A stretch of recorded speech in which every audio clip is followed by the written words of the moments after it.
Joining us from the University of California in Davis, Keith David Watenpaugh.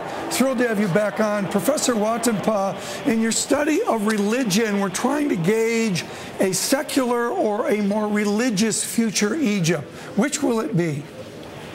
Well, I mean, we have a statement this morning from the Muslim Brotherhood saying that they're looking to move Egypt forward in a way that tries to harmonize religion and democracy, but they are saying that they reject a completely secular Egypt. So if Muslim Brotherhood are part of the equation, which I think they will be, religion will feature prominently in the future of Egyptian politics. But that doesn't necessarily mean that democracy won't be able to function. Do you expect secular Egypt to push back against the Muslim Brotherhood with force, or will it be a more modern negotiation? Well, we're getting ahead of ourselves here in a way. I mean, it's unclear if the military is really going to facilitate a democratic change. And remember that they've been in charge for the last almost 60 years. And what I see happening today is not necessarily the military fostering democracy, but the military making sure that it maintains a dominant position in Egypt.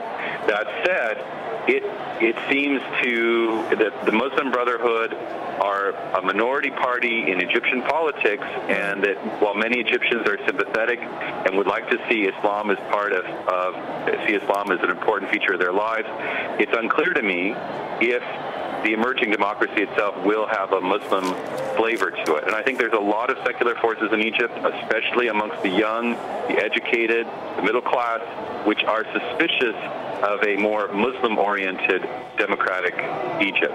Professor Watenpaugh, I love the title of a 2000 essay you did, Cleansing the Cosmopolitan City. Does the religious right, I'll call them, of Egypt, do they feel that Cairo needs to be cleansed? I think that it's one of the tensions with the creation of a more Muslim or an Islamic dimension to any political feature in Egypt is the fact that Egypt has a large minority of Christians and also large groups of people who really are secular in their ways and their outlook on life. And I don't see the religiously minded parties and so on interested in cleansing Cairo. I think that would not happen. I mean, this is not Iran. This is Egypt, where there's a long tradition of intersectarian comity, of people getting along, and of being Egyptian first and Christian and Muslim second. So I think that I would be less worried at this moment about an Islamic dimension to democratic change. What I'm much more interested in seeing and much more concerned about is what role the military will play. I mean, we're seeing the military over the last week stepping up its role in human rights abuses in Egypt, rounding up thousands of people, using torture and beatings. So it's unclear to me if the military is really the engine for democratic change at this moment. It may be more interested in stabilizing Egypt and protecting its interests. Keith, very quickly here, can the military take on a role as the military in Turkey does?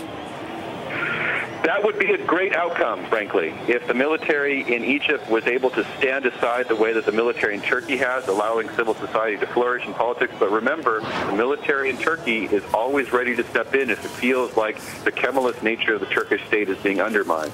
So the Turkish experience, I think, is one way forward.